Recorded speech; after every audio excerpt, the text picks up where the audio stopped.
America hires a strongman. That was the New York Times' grim verdict the morning after Donald Trump's re-election. A warning, a prophecy. And now, March 2025, reality. But Trump isn't just ruling with an iron fist, he's following a script, Putin's script. And he's playing his role perfectly. No resistance, no questions, no hesitation. From gutting NATO to abandoning Ukraine, from echoing Kremlin propaganda to undermining America's own alliances, Trump isn't just letting Putin win, he's helping him do it.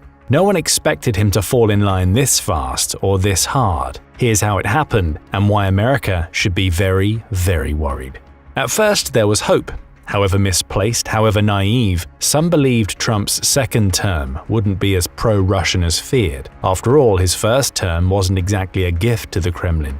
Yes, Trump loved to praise Putin. Yes, Russia had literally toasted his 2016 victory with champagne in their parliament, expecting a golden age of US-Russia relations. But then, reality hit. Trump didn't lift major sanctions. He even imposed new ones. He approved selling Javelin missiles to Ukraine, missiles that would later become legendary for stopping Russian tanks. And while Trump himself might have been sympathetic to Putin, his more hawkish officials often overruled him. By 2020, Moscow had learned its lesson. Trump talked like a Russian ally, but he didn't act like one.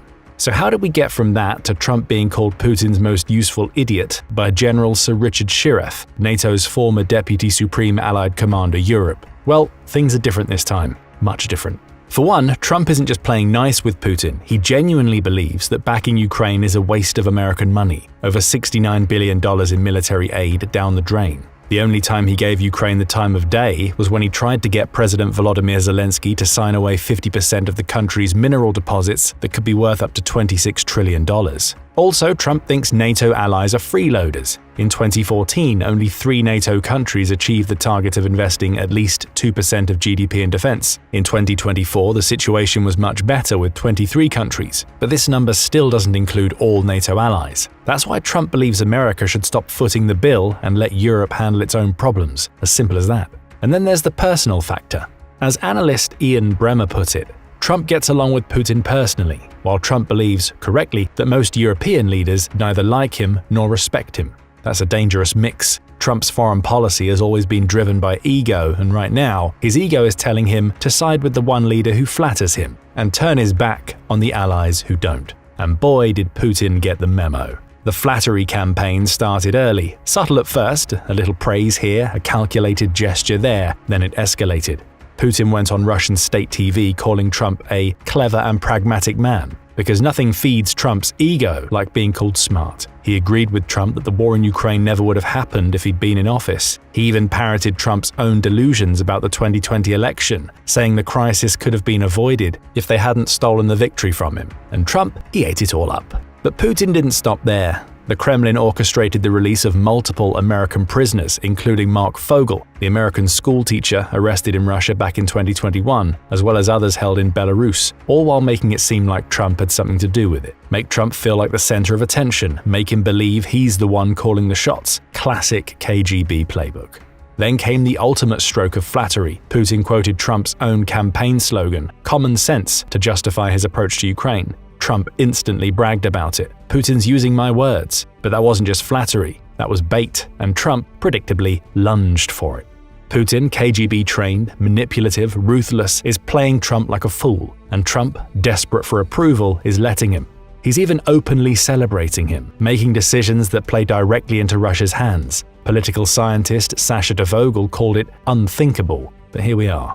But let's be clear here, Putin doesn't really respect Trump. He doesn't admire him. He sees him for exactly what he is, an easy mark, as John Bolton, Trump's own former national security advisor, puts it.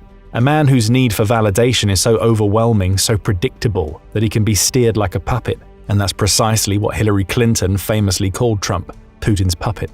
And this was back in 2016. Now, there's nothing stopping Trump from truly becoming one. His first-term advisors, many of whom tried to steer him away from full-on Russian appeasement, are gone. In their place, loyalists who either agree with his pro-Kremlin stance, like Vice President J.D. Vance, or are quietly adapting to it, like Secretary of State Marco Rubio and National Security Advisor Mike Waltz. But judging by Rubio's body language and mortified expression in the Oval Office while Trump and Vance were berating Zelensky, he still has to work on his poker face.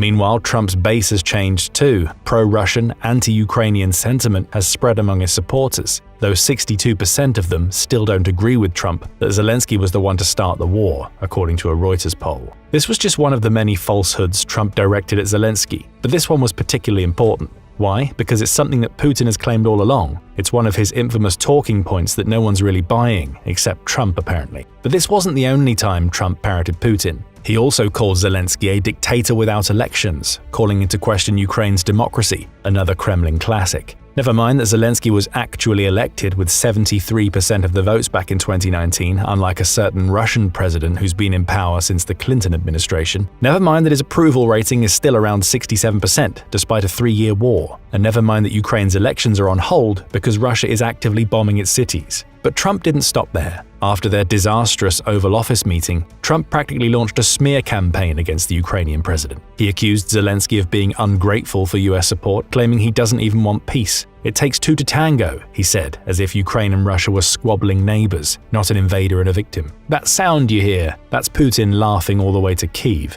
The Kremlin has spent years trying to delegitimize Zelensky, weaken Ukraine, and fracture Western support. Now they don't even have to lift a finger. Trump's doing the job for them. The US president is delivering everything Putin has ever wanted on a silver platter. Don't believe us? Let's take a look. For decades, Putin has pushed the idea that Ukraine isn't a real country. He called its independence from the Soviet Union a mistake and claimed its borders were drawn unfairly. In his mind, Ukraine is just an extension of Russia, its people, its culture, its land. And he's never stopped trying to erase it from the map. His goal has always been to install a pro-Kremlin government and make Ukraine a vassal state, whether through war, political sabotage, or Western apathy. And now Trump is openly echoing Putin's talking points. He might not go as far as to claim that modern Ukraine was created by Russia, but the sheer fact he's undermining Zelensky's right to lead the country speaks volumes. By letting Putin do whatever he wants, Trump is signaling to Moscow that America won't stop him from forcing regime change. Then there's the issue of territory. Putin always wanted Ukrainian territory, believing he was just taking back what was rightfully his. In 2014, he took Crimea. In 2022, he invaded again, seizing massive parts of Ukraine's east and south.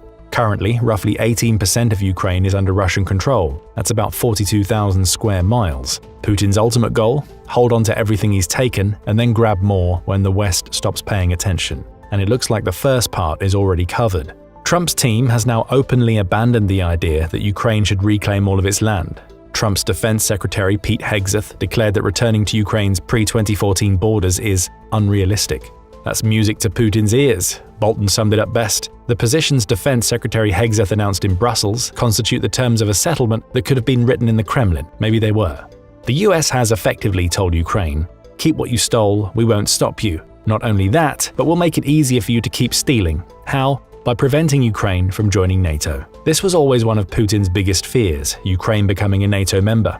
After all, a Ukraine in NATO is a Ukraine he can't attack without triggering a full-blown war with the West. That's why he invaded in 2022, or so he claims, citing Ukraine's NATO ambitions as a so-called threat to Russia. If Ukraine is left in limbo, neither in NATO nor fully independent, Putin knows he can keep attacking whenever he wants. And that's exactly what's happening now. Trump's team is shutting the door on Ukraine's NATO hopes. Hegseth didn't just rule out membership, he did so in terms that made it clear Ukraine had no say in the matter. The United States does not believe that NATO membership for Ukraine is a realistic outcome, he put it plainly in Brussels. Translation: Putin got exactly what he wanted from the start. And it gets worse. Hegseth also declared that any troops from NATO countries who serve in Ukraine won't be covered by Article 5, the alliance's mutual defense clause. That effectively removes NATO as a deterrent against future Russian attacks. Even Russia's most hardline diplomats couldn't have written a better script. So NATO is off the table for Ukraine. What else? Well, as of recently, so is the US aid. From day one, Putin's strategy has been to wait out the West. He knew Ukraine couldn't survive without US and European military aid, and he bet that if he dragged the war out long enough, the money and weapons would dry up. And on March 4th, the US, Ukraine's single biggest military backer, officially suspended all aid. Not cut, not reduced, stopped. This even includes the $1 billion in aid that had already been approved. This somewhat expected but still shocking move made Shiref conclude that Trump was now very firmly in Putin's camp. He also said that the US could no longer be relied upon or trusted as an ally. It's something that not only Russia is celebrating but China as well. Trump's moves in Ukraine are affecting Taiwan's future in real time. But Trump doesn't care about anyone else besides the US at the moment. America first, remember? This, of course, also includes Europe, which, as things stand, will be left to its own devices. And who's always wanted to separate Europe from the US? You guessed it, Putin. The idea is simple. Without US involvement, Europe will be left weak and vulnerable, divided, and unable to protect itself from Russian aggression. In Putin's mind, Europe doesn't stand a chance without NATO's might and without US leadership. NATO is essentially toothless. After all, the US pays 16% of NATO's running costs, which total roughly $4.1 billion per year. Plus, the country has over 100,000 troops deployed across Europe, the bulk of them being stationed in Germany, Italy, and the UK. But Trump has seemingly had enough of this. He now believes Europe should be the one to protect Europe. It doesn't matter that leaders like Germany's Foreign Minister Annalena Baerbock have openly admitted that Europe can't do it on its own. It's only a matter of time before a NATO without the US becomes a reality. Then Putin can do whatever he wants. Poland, the Baltic states, the ex-Soviet republics, the continent is his smorgasbord. And do you know who will decide the fate of all these smaller countries? Only the world's superpowers. Putin's ultimate goal has always been to restore Russia's dominance in the world order, harking back to the days when the Soviet Union ruled with an iron fist over the fate of smaller nations. And guess who else seems to be following that playbook?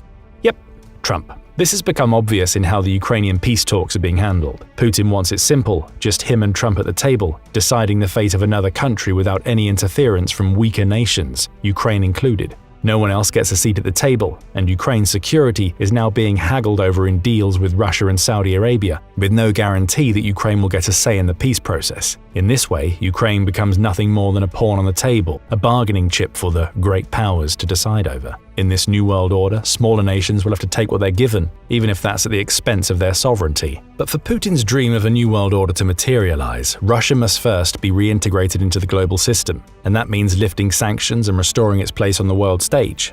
Luckily for Putin, Trump seems more than willing to play the role of welcoming host. The US administration has already begun laying the groundwork to ease sanctions on Russian entities and oligarchs. In fact, the State Department and Treasury Department are reportedly compiling lists of Russian figures whose sanctions could soon be lifted.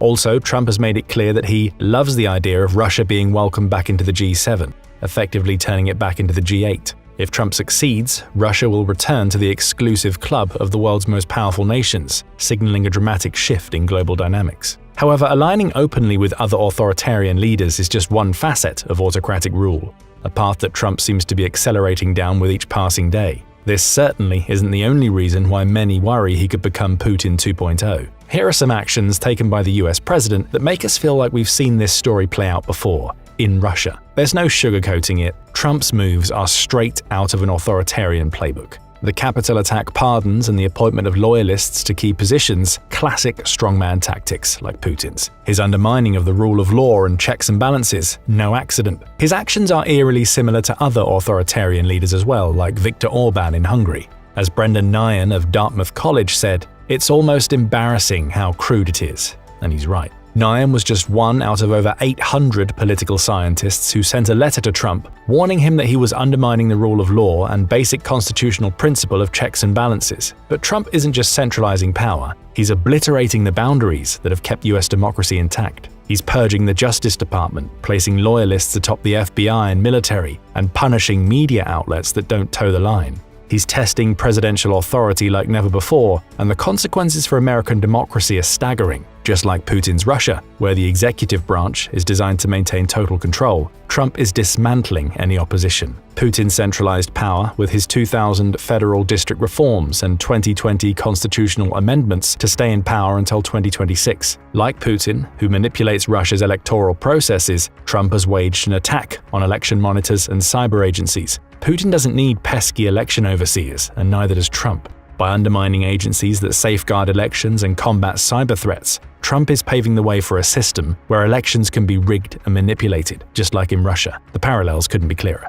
Trump even hinted at flouting term limits and running for a third term, despite it being explicitly prohibited by the 22nd Amendment of the Constitution. Putin did it in Russia, so why not Trump? After all, he's also methodically undermined democratic institutions, just like his role model. His open disdain for the judiciary might be the most prominent example. He's attacked judges and even suggested changing the court system to serve his interests. Trump's rhetoric against his enemies is also downright chilling. Over 100 threats to prosecute or punish opponents have surfaced during his 2024 campaign. He suggested prosecuting former President Joe Biden, even calling it his mission to go after the Biden crime family. He even hinted at shooting Liz Cheney, a vocal critic of his. These aren't empty threats. They're signs of a leader ready to use state power to settle political scores. Trump's views on human rights are also disturbingly aligned with authoritarian leaders like Putin.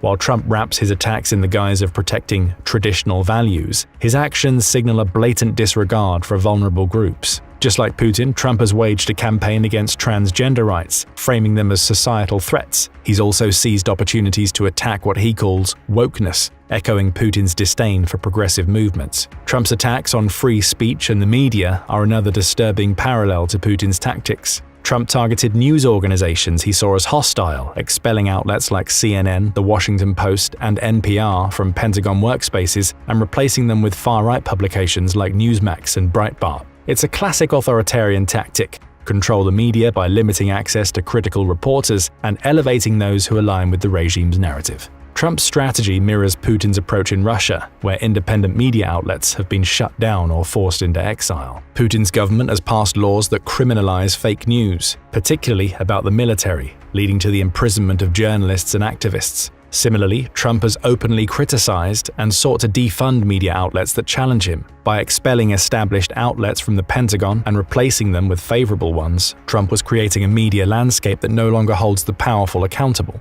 The worst part? Trump isn't even trying to hide his true motives. He loves the idea of being seen as a strongman. Just look at his official presidential portrait. Unlike past presidents whose official photographs typically exude openness and optimism, Trump's is deliberately designed to project strength and defiance. Everything about it, the dramatic, metallic lighting from below, the severe squint, the piercing intensity of his gaze, is a calculated break from tradition. Instead of a reassuring presence, this portrait declares dominance, purpose, and a readiness for battle.